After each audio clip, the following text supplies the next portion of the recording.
नमस्कार बंधू भगिनींनो, संत गजानन महाराज यांचा प्रकट दिन आपल्या सगळ्यांना माहिती आहे की माघ वद्य सप्तमीला असतो किंवा तारखेप्रमाणे पाहिलं तर 23 फेब्रुवारी असंही त्यांच्या संबंधानं सांगितलं गेलेलं आहे। तर या त्यांच्या प्रकट दिनाच्या निमित्ताने आपण या ठिकाणी त्यांच्या जीवनचरित्राचा आढावा या व्हिडिओच्या माध्यमातून या ठिकाणी घेणार आहोत। आपल्याला माहिती आहे की गणगण गणात बोते हे भजन किंवा हा मंत्र त्यांनी सगळ्या भक्त मंडळींना दिलेला आहे। तर याचा अर्थ काय हे पहिल्यांदा आपण समजून घेतलं पाहिजे। गण म्हणजे जीव, दुसरा गण जो आहे शिव, गणात म्हणजे हृदयात, गणगण गणात आणि बोते म्हणजे बघा। याचा अर्थ असा की जीव व शिव हे एकच असून यांना आपल्या हृदयामध्येच बघा, अशा पद्धतीचा अर्थ गणगण गणात बोते यांचा आहे। ही गोष्ट आपण इथं लक्षात घेतली पाहिजे। दुसऱ्या शब्दामध्ये जीव आणि ब्रह्म एकच आहेत, त्याला वेगळं समजू नका, अशा पद्धतीचा विचार ते यातनं मांडतात। प्रत्येकानं आपल्याच हृदयामध्ये परमेश्वराला बघावं, तो केवळ तुमच्यातच नाही तर प्रत्येक जीवात्म्याच्या ठाई आहे, त्याचा आदर करा। ज्याला परमेश्वराचं रूप पाहता आलं तो कोणाशीच वाईट वागणार नाही आणि स्वतःही वाईट कृत्य करणार नाहीये, असा अर्थ आपल्याला घेता येतो। किंवा आणखीन असंही म्हणता येतं की असंख्य जीवात्म्यांच्या जीवनाचं गणित जर मांडलं तर त्या सर्वात एकच ब्रह्म विराजमान आहे, हे गणित सत्य आहे। त्या बाबतीत बाष्कळ म्हणजे बोते बडबड करू नये, हा अद्वैत ब्रह्माचा सत्य सिद्धांत या ठिकाणी गणगण गणात बोते या माध्यमातून संत गजानन महाराजांनी मांडलेला आहे, हे यातून आपल्याला लक्षात घ्यायचं आहे। आणि म्हणून याचं स्मरण, याचं भजन महाराज नेहमी करायचे गणगण गणात बोतेचं, म्हणून त्यांचं नावही गजानन अशा पद्धतीचं पडलेलं आहे।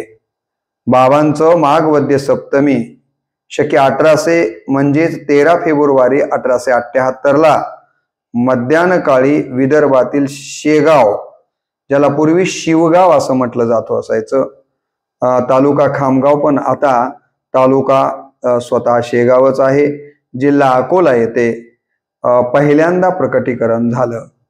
ते कोणत्या कार्यक्रमामध्ये तर श्री देवीदास महाराज पातुरकरांच्या मठामध्ये मुलाच्या ऋतुशांतीच्या वेळी श्री बंकटलाल व त्यांचा मित्र दामोदरपंत कुलकर्णी यांना मठाच्या बाहेर पडलेल्या उष्ट्या पत्रावळीवर कण वेचताना आणि गाई गुरांना पिण्यासाठी जे पाणी ठेवलेलं आहे ते पाणी पिताना एक युवक दिसतो, आणि तो युवक म्हणजे दुसरं तिसरं कोणी नाही आहे तर तेच आहेत गजानन महाराज। अशा अवस्थेमध्ये पहिल्यांदा ते प्रकट झालेले आहेत आणि म्हणून त्यांच्या आई वडिलांच्या विषयीची माहिती आपल्याला कुठेच मिळत नाहीये। त्यांचा कार्यकाळ जर बघितला तर 1878 ते 1910 अशा पद्धतीने सुमारे 32 वर्ष ते शेगाव आणि परिसरामध्ये राहून भक्तांना या ठिकाणी त्यांनी मार्गदर्शन केलेलं आहे। अनेक प्रकारचे या ठिकाणी अनुभव लोकांना दिलेले आहेत आणि म्हणून गजानन महाराज हे सिद्ध योगी पुरुष होते, हे आपण लक्षात घेणं गरजेचं आहे। कीर्तनकार गोविंद बोवा टाकळीकर यांच्या कीर्तनात भागवतातील श्लोक म्हणत असत, म्हणजे त्यांच्या कीर्तनामध्ये भागवतातले श्लोक म्हणण्याचं काम गजानन महाराज करत असायचे। चुकीच्या उच्चारानं जर मंत्र म्हणणाऱ्या तेलंगी ब्राह्मणाचं जर मंत्र चुकला तर तो शुद्ध करून बोलून दाखवण्याचं काम महाराज करत असायचे। आणि गजानन महाराज हे नेहमी दिगंबर अवस्थेमध्ये म्हणजे वस्त्रहीन अवस्थेमध्येच राहत आलेले आहेत। बाबांनी आपल्या आयुष्यामध्ये जात पंथ व धर्मभेद कधीच मानलेला नाहीये, ते वेद व वैदिक धर्माचा अत्यंतिक आदर करत असत। वेद व वैदिक धर्माचा ते शेवटपर्यंत आदर करत आलेले आहेत, हेही आपण इथं लक्षात घेणं गरजेचं आहे। एकदा त्यांनी शेगावात श्री वासुदेवानंद टेंबे स्वामी येणार आहेत म्हणून जेव्हा त्यांना कळतं तेव्हा जवळपास सारा गाव स्वतः स्वच्छ करतात आणि नंतर सोवळं या ठिकाणी घालून हजर होतात. तर अशा पद्धतीने पुढे गाडगे महाराजांनी जे ग्राम स्वच्छतेची मोहीम राबवलेली आहे, ही मोहीम सुरुवातीला गजानन महाराजांनी देखील राबविलेली आपल्याला दिसते. आपल्या नावावर लबाडी करणाऱ्या विठोबा पाटोळ्यास चोप देण्याचं काम देखील त्यांनी केलेलं आहे. म्हणजे कोणी ढोंगीपणा करत होता, याचं महाराजांचं नाव सांगून लबाड्या करत होता, तर अशा या विठोबाला चोप देण्याचं काम महाराजांनी केलेलं आहे. बाबांचं सामान्य भक्तांच्या वरती मात्र निस्सीम अशा प्रकारचं प्रेम होतं. बाबांनी नागपूरच्या श्री गोपाळ बुटी यांची श्रीमंत थाटाची व्यवस्था नाकारली आणि सेगावला साध्या भोळ्या लोकांच्या या ठिकाणी आठवणीने व्याकुळ होऊन पुन्हा ते शेगावामध्ये आलेले आहेत. म्हणून त्यांना व्यवस्था VIP लागत नव्हती, तर त्यांना भाव भोळ्या भक्तांचा आवडायचा आणि म्हणून ते बाहेर कुठेही न राहता शेगावामध्ये जास्त दिवस राहिलेले आहेत. एकदा आडगावी जाताना भास्कर पाटलाने पाणी पिण्यास न दिलं नाही आणि यामुळं महाराजांनी काय केलं तर कोरडी विहीर पाण्यानं भरून दाखवलेली आहे. आणि पुढे मग भास्कर पाटलांच्या लक्षात आलं की हा काही सामान्य व्यक्ती नाही आहे, तर हे संत आहेत. आणि मग पुढे भास्कर पाटील हे गजानन महाराजांचे शिष्य झालेले आहेत. अशा त्यांच्या जीवनाचे अनेक चमत्कारिक प्रसंग त्यांच्या चरित्रामध्ये आपल्याला पाहायला मिळतात. बऱ्याच काही लीला बाबांनी त्यांच्या जीवन काळामध्ये केलेल्या आपल्याला पाहायला मिळतात. शेगावातील महादाजी पाटलास कडताजी व कुकाजी अशी 2 मुलं होती. कुणाला? महादाजी पाटलाला कडताजी आणि कुकाजी नावाची 2 मुलं होती. कडताजीला खंडू, गणपती, नारायण, मारुती, हरी व कृष्णाजी अशा प्रकारची मुलं होती. त्यापैकी हरीला कुस्तीचा नाद होता. मारुती मंदिरात बसणाऱ्या बाबांना त्याने कुस्तीचे आव्हान केले. कुस्तीचं आव्हान केलं. बाबांना म्हणाला, चला कुस्ती खेळूया. तेव्हा बाबा म्हणाले की तू मला जाग्यावरचं उठून तर दाखव, हलवून तर दाखव, मग बघू आपण कुस्तीचं. आणि त्यानं प्रयत्न केला. बाबाला तो काही जाग्यावरून हलवू शकला नाहीये. आणि मग तो शरण आला आणि म्हणाला, बाबा तुमचा अधिकार माझ्या लक्षात आला नव्हता, मी आता तुम्हाला शरण आलेलो आहे. हरीच्या इतर भावंडांनी मात्र बाबांना अज्ञानापोटी म्हणा उसानं मारलेलं आहे. उसाने मारण्याचं काम या ठिकाणी केलेलं आहे. तेव्हा इतकं उसानं मारून देखील बाबांच्या अंगावर मात्र उसाचा एकही व्रण उमटलेला नाहीये पाठीवर त्यांच्या. उलट बाबांनी त्या उसाची मोळी करून ती पिळून रस काढला आणि अशा पद्धतीचा एक लीला त्या ठिकाणी दाखवल्यामुळं हे देखील पुढे त्यांना शरण आलेले आहेत. बंकटलालच्या शेतामध्ये हुरडा खाण्यासाठी गेलेल्या बाबांना मोहळाच्या माश्या चावल्या. त्यांनी माशांचे काटे योग सामर्थ्याने अंगातून काढले व आपल्या योग सामर्थ्याने ची सर्वांना प्रचिती आणून दिलेली आहे. मोहळाच्या माशांचे काटे अंगात शिरलेले असताना ते योग साधनेने काटे काढून टाकून आपला अधिकार या लीलेच्या माध्यमातून लोकांच्या समोर दाखवलेला आहे. गोविंदबुवा टाकळीकरांच्या या ठिकाणी हट्टी घोड्यास सुखलाल अगरवालच्या खोडकर गाईस शांत करण्याचं कामही त्यांनी त्यांच्या आयुष्यामध्ये केलेलं आहे. आडगावला भास्कराच्या समाधीजवळ जेवण सुरू असताना त्रास देणाऱ्या कावळ्यास तुम्ही उद्यापासून येथे येऊ नका असं सांगितलं. आणि असं सांगितलं जातं की पुढे ते कावळे कधीच तिथं आलेले नाही आहेत. अशा पद्धतीच्या अनेक लीला बाबांनी केलेल्या आहेत. पुढे सांगतात की बाबा एकदा ओंकारेश्वरी गेले असता त्यांच्या नावेस छिद्र पडलं. ज्या नौकेमधून जात आहेत त्या नौकेला छिद्र पडलं व ती नर्मदा नदीत बुडू लागली. परंतु नर्मदेने कोळ्याच्या कन्येच्या रूपात येऊन नावेला किनाऱ्यावर आणलं व बाबांना वंदन केलेलं आहे. म्हणजे बाबा किती अधिकारवान पुरुष होते ही गोष्ट आपल्या या प्रसंगातून देखील लक्षात येते. लोका सांगे ब्रह्मज्ञान आपण कोरडा पाषाण असं प्रवचन करणारे ब्रह्मगिरी गोसावी होते, जे प्रवचनात सांगायचं एक आणि वागायचं दुसरेच. तर याचं ढोंग उघडं पाडण्यासाठी बाबांनी एकदा त्याची परीक्षा घेतलेली आहे. तो प्रवचनामध्ये म्हणायचा हा गोसावी की नयनम छिदंती शस्त्रानी नयनम दहती पावका. अशा पद्धतीचं तू सांगायचा की आत्म्यास शस्त्र कापित नाही व अग्नी जाळू शकत नाही. आणि यावर लोकांना ते खरं वाटायचं, परंतु यावरती त्याची परीक्षा घेण्याचं ठरवलं कोण? बाबांनी. आणि बाबांनी काय केलं तर परीक्षा घेण्यासाठी जिथं तो गादीवर बसलेला आहे त्या गादीला काय केलेलं आहे तर चिलीमचा विस्तो त्या पलंगावरती टाकलेला आहे. त्यामुळं पलंग पेटला. बाबा त्या पलंगावरच बसून राहिलेले आहेत व ब्रह्मगिरीला त्यावर बसण्यास बोलावं लागले, ये तुला सांगत होतच नयनम छिदंती शस्त्राने वगैरे, ये इथं बस माझ्याजवळ. गोसावी घाबरला. बाबाने अग्नीने मात्र काहीही केलेलं नाहीये.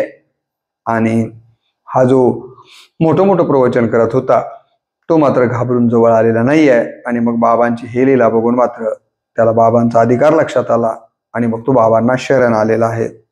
असे सांगतात की लोकमान्य टिळकांना मंडालेच्या तुरुंगात ठेवण्यात आलं होतं. पुढे बाबांनी दिलेल्या आशीर्वादाच्या भाकरीचा तुकडा लोकमान्यांनी खाल्ल्यामुळं त्यांना गीतारहस्य हा ग्रंथ जेलमध्ये लिहिता आला. त्या पाठीमागं बाबांनी दिलेले जी भाकररूपी प्रसाद होता तो महत्वाचा होता असंही सांगितलं जातं.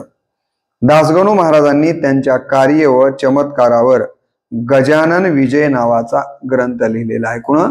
दासगणू महाराजांनी. आणि म्हणून गजानन विजय नावाच्या ग्रंथामध्ये आपल्याला गजानन महाराजांचं चरित्र वाचायला मिळतं. गजानन बाबा हे भाद्रपद शुद्ध पंचमी गुरुवार शके 1832 म्हणजे 8 सप्टेंबर 1910 रोजी सकाळी 8 वाजता शेगावामध्ये ब्रह्मलीन झालेले आहेत. बाबा कधी ब्रह्मलीन झाले तर 8 सप्टेंबर 1910 किंवा भाद्रपद शुद्ध पंचमीच्या दिवशी गुरुवारच्या दिवशी त्यांनी हे जग सोडलेलं आहे. आणि जेव्हा गजानन महाराजांनी ब्रह्मलीन झाले ही गोष्ट साईबाबांना कळाली तेव्हा शिर्डीचे साईबाबा म्हणाले होते, माझा बंधू मला सोडून गेला. आणि असं म्हणून साईबाबा देखील रडलेले आहेत. आणि म्हणून साईबाबा, गजानन महाराज, स्वामी समर्थ ही जी अलीकडची संत मंडळी आहे त्यांचा असा एकमेकाशी स्नेहबंध राहिलेला आहे. महाराजांच्या तीर्थानेच जानराव देशमुख जो मरणावस्थेत पडलेला होता, आता मरतो की मग मरतो, जानराव देशमुखाची अवस्था झालेली होती. बाबांचं या ठिकाणी तीर्थ दिलं गेल्यानंतर हा जो जानराव देशमुख आहे तो बरा झालेला आहे. मिळेल ते खावं, कुठेही पडून राहावं, कुठेही मुक्त संचार करावा, अशा पद्धतीचं बाबांचं अवलिया वर्तन होतं. असं अवलियासारखं वर्तन होतं. महाराजांचे बंकटलाल यांना प्रथम दर्शन झाले त्याचं वर्णन या ठिकाणी अशा पद्धतीने केलेलं आहे. दंड गर्दन पिळदार. पहिल्यांदा जेव्हा बाबा प्रकट झालेले बघितले बंकटलांनी तेव्हा बाबा कसे दिसत होते त्याचं वर्णन त्यांच्या चरित्रात येतं. दंड गर्दन पिळदार, भव्य छाती, दृष्टी स्थिर, भ्रकुटी ठाई झाली असे अशा पद्धतीचं त्यांचं तुरिया अवस्थेमधलं वर्णन इथं केलेलं आहे. पहिल्यांदा प्रकट झाले तेव्हा ते तुरिया अवस्थेमध्ये आणि या पद्धतीचं त्यांचं चित्रण केलेलं आहे. गजानन महाराजांनी कर्म मार्गाला महत्व दिलं, भक्ती मार्गाला महत्व दिलं आणि योग मार्गाला महत्व दिलेलं आहे. जीवात्म्याच्या आत्मज्ञानासाठी 3 मार्ग महत्वाचे आहेत, भक्ती मार्ग, योग मार्ग आणि या ठिकाणी कर्म मार्ग हे महत्वाचे मानलेले आहेत. गोविंद बुवा टाकळीकर या कीर्तनकारास त्यांनी उपदेश केला होता आणि सांगितलं होतं की हे बघ, कीर्तन जरूर कर परंतु पोटभऱ्या कीर्तनकार होऊ नकोस. अलीकडच्या काळात आपण बघतोय कीर्तनकार आणि त्यांच्यासाठी दिले जाणारे पैसे आणि कीर्तनकारांनी पैशाच्या साठी करत असलेले खटाटोप हे पाहिल्यानंतर खरोखर दुःख होतं, परंतु त्यांना असं स्पष्टपणे, जसं की या ठिकाणी गोविंदबुवांना टाकळीकरांना गजानन महाराजांनी सांगितलं, तसं अलीकडच्या कीर्तनकारांना सांगणारे कोणी दिसत नाही आहेत. महाराज हे त्यांचं रूप जर बघितलं तर 6 फूट उंच होते, सडसडीत शरीरयष्टी होती त्यांची, रापलेला तांबूस वर्ण होता, तुरळक दाढी व वस्त्रविहीन शरीर आणि गुडघ्यापर्यंत पोहोचणारे हात, असं बाबांच्या शरीरयष्टीचं आणि राहणीमानाचं वर्णन केलं जातं. ते नेहमी पाय अनवाणी पायानं राहायचे. हाती असलीच तर त्यांच्या एखादी चिलीम असायची, बाकी दुसरं काही त्यांच्याजवळ नसायचं. महाराजांना झुणका भाकर खूप आवडायची आणि पिठी साखर देखील नेहमीच आवडत आलेली आहे. महाराजांनी अनेक ग्रंथांचं पाठांतर होतं, म्हणण्यापेक्षा ते अंतर्ज्ञानीच होते. दांभिकतेचा त्यांना तिटकारा होता. कोणी जर दांभिकपणा करत असेल तर गजानन महाराजांना ते आवडायचं नाही. महाराजांची महाराष्ट्रामध्ये अनेक ठिकाणी मंदिर आहेत. 1908ला गजानन महाराज संस्थान या नावानं ट्रस्टही स्थापन झालेला आहे. आज आपण पंढरपूर बघा, आळंदी बघा, अनेक ठिकाणी गजानन महाराजांच्या संस्थानाकडनं खूप सुंदर वास्तू उभे आहेत आणि त्याच्याकडनं खूप चांगली सेवा भक्त मंडळींना दिली जाते आहे. भौतिक व आध्यात्मिक गरजा पूर्ण करून घेण्यासाठी शेगावला अनेक लोक येतात. भौतिकही गरजा आहेत आणि त्याचबरोबर आध्यात्मिक गरजा पूर्ण करण्यासाठी लोक शेगावला बाबांच्या दर्शनाला येतात. बाबा पंढरपूरच्या वारीसाठी दरवर्षी पंढरपूरला जात असत. गजानन महाराज नाशिक त्र्यंबकेश्वरलाही नित्य नेमानं जात असत. एवढंच नाही तर ब्रह्मगिरीला तिथं ते प्रदक्षिणा घालायचे. गहिनीनाथाची गुंफा आणि निवृत्तीनाथांच्या गुंफेला किंवा मंदिरांना ते जाणीवपूर्वक भेट देत असायचे आणि तिथं जाऊन विश्रांती सुद्धा घेत असत. ते असं म्हणाले होते जाताना की मी गेलो ऐसे मानू नका. समाधी घेताना म्हणा, ब्रह्मलीन होताना ते म्हणाले होते की मी गेलो ऐसे मानू नका, भक्तीत अंतर करू नका. आता बाबाच इथं राहिले नाहीत तर काय भक्तीचा संबंध आहे असा विचार करू नका. मी गेलो तरी मी तुमच्यातच आहे, भक्ती मात्र सोडू नका, अशा प्रकारचा उपदेश त्यांनी जाताना केलेला आहे. आणि पुढे ते म्हणालेले आहेत की बघा काय म्हणाले होते की मी गेलो ऐसे मानू नका, भक्तीत अंतर करू नका, मज लागी विसरू नका, मी आहे येथेची.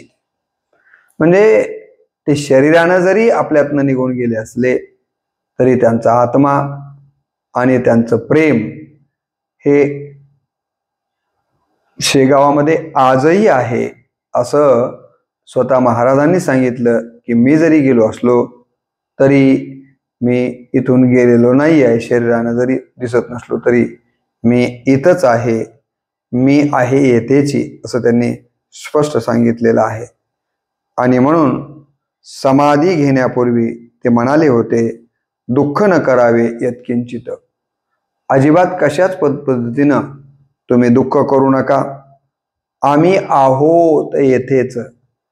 महाराज गेले आता कसं, महाराज गेले आता कसं, संत गेले आता कसं, गजानन महाराज गेले आता कसं, असा अजिबात विचार करू नका आणि याचं दुःखही मानू नका.